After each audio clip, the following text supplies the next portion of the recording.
In this video we're going to look at parental controls for the iPad. And you start by selecting the settings cogwheel, and then on the left hand side you're looking for an option called screen time. Now in screen time we've got this setup window here, but it may be the case that your device has already been set up with screen time, in which case it will look like this. If it does look like this, then scroll to the bottom and choose turn off screen time. When you do that, go back to the screen time option on the left hand side and it should take you to this setup menu. Now what we'll do is we'll walk you through this process about screen time and how it changes the options that young people have and don't have when they're using the iPad. So you'll get weekly reports, downtime and app limits you can set, a screen time passcode, and then more importantly content and privacy restrictions, which you know are really important to parents.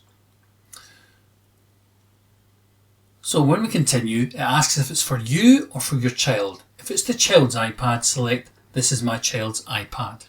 And the first thing we do is we set a downtime. Between what hours should this iPad not be used? And it currently says 10 o'clock here, but I can adjust those wheels to get it to exactly the time I want the iPad not to be used. That's when the iPad shut down, and it doesn't matter how many buttons you press, you cannot get into the iPad. I know that'll be incredibly useful for lots of you. And then we will try and determine at what point in the morning is that now going to be available. So I'm going to start off at 7:15 when it goes off, and then that'll come back on, the iPad will come back on. I've got it at 7 here, but again using the wheels I can change that to set the downtime for the iPad. So once you're happy with those numbers, whether it's 5, 6 or 7, then depending on what time your child gets up, you choose the time and set downtime. Okay, now we're going to set a daily time limit for particular apps or all apps on your device. How many hours are they allowed to spend on each one of these apps? And your permission's required to do that. So once I've got that limit, once I've reached that limit, then they'll come to you to be allowed more time on that particular app. So if you set the app limit and the time amount, again you've got wheels there for 1 hour or 2 hours. So I've set this for all apps. I'm giving you 2 hours maximum time limit on that. If I tap on set limit, I'll now be taken to the content and privacy options for screen time. The first thing you're going to do is set up a screen time passcode. This is a code you'll use to unlock the device when your child comes to you asking for more time. Make sure it's something you can remember. Maybe make sure it's something different from your normal passcode on an iPad. If you forget it, then you can use your own Apple ID to reset that. Now it's important that you have your own Apple ID in order to do this. If you don't have one, simply log into Apple and set up your own Apple ID so that you can control your young person's iPad. So type in your name and your username and your password.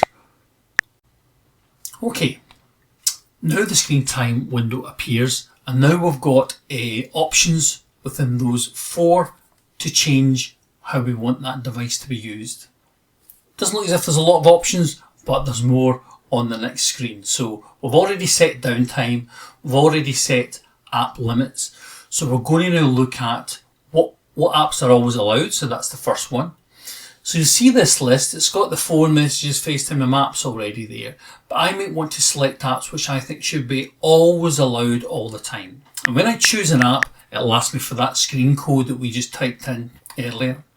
So simply select the apps you want your young person to always have access to. You can see I've got lots of kids apps, so things like Disney Plus, things like Draw and Tell, and these might be things that I want them to have access all the time. So that's always allowed apps. We're then moving on to content and privacy restrictions. So we're going to switch that on when we move to this screen, and then we'll walk through the options available to us, the first of which is iTunes and App Store purchases. Now parents do not want their children to be making in-app purchases on their credit card when they're not looking, so you can switch that off. So if they're playing a game that asks them to buy something, the device won't allow them to do it. You can set it to always require a password to do that, but I'll just leave mine at don't require, knowing that in-app purchases isn't allowed. Back to allowed apps. I'm going to look here at some of the options that I've got in and around some of the core functionality of an iPad. So do I want them to be able to use CarPlay with the iPad? Perhaps not. Do I want them to be able to use AirDrop, for example? Again, perhaps not, passing photos between people. Similarly with the camera, FaceTime, etc. So you can determine those core iPad apps, are those going to be allowed? And you can see the ones I've switched off here. Now some important ones around content restrictions, a really important area. If you look at music podcasts, you can see it's set to explicit. I want it to be set to clean. Bring it back. What about books? Also set to explicit. I want that to be changed, so I'll click on that and I'll put it again to clean. Looking again, movies. Should all movies be allowed? Well, no, let's set the rating for my child, which will be PG. So I'll select that. So any movies can't be anything other than PG or up to PG. You can do the same thing with music videos to switch them off. And music profiles, we can switch them off. And then also down at apps. Apps have all got age ratings too. So if I select apps, you'll know that we can switch them to, for example, 9+. Anything up to 9+, they're allowed. Anything more than that, they're not. So we can switch these things around in terms of the rating system for applications. Now we're going to have a look at web content. That's when they go onto the internet, what kind of content should we allow them to see. So I can limit the adult websites that are available. And when I do that, I get some options around websites to always allow and to websites to never allow them to have access to. And that gives you the kind of granular control that you want. So if there was a website that you wanted to add, that you know that sometimes is blocked if you kept it to limit website, then you can type in the URL, the web address for that there. If you just choose allowed websites only, that gives you really superior control because you decide which websites they're allowed to visit, and you put them by adding the website to the bottom there against all the ones that are already there. Give it a name, easy to remember, and then it's URL. Really, really straightforward. Now I want to look at website search content on Siri, and on Siri you want to switch that off so that they can't search using Siri, and explicit language in Siri you're not going to allow. You can have a deeper look at some of the other options in Game Center, for example, like multiplayer games. Do you want them to be playing multiplayer games on their iPad? Do you want them to be able to add friends, for example? Or do you want them to be able to do some screen recording and capturing of what they're doing? Maybe yes, maybe no. Have a look at some of those options that are there and switch them on or off. If we go back to our screen time, content and privacy restrictions, you'll see that there are other options there, one of which might interest you is share my location, and you might want the apps and the iPad not to be sharing where you are with your device. Type in that screen code, passcode you had before, and then you can switch that off really, really easily. There are 3 other options you might want to look at in privacy, things like advertising, for example. You maybe want to switch that off. You might then go and look at in your allow changes part of it, things to do with mobile data changes. You can switch again that on and off. There are a whole host of changes you can make. Walk through each one of them and make decisions about what's best for you and your child. Okay, that's most of the options in screen time that we can have a look at. I want to show you another option for you that's within the accessibility menu.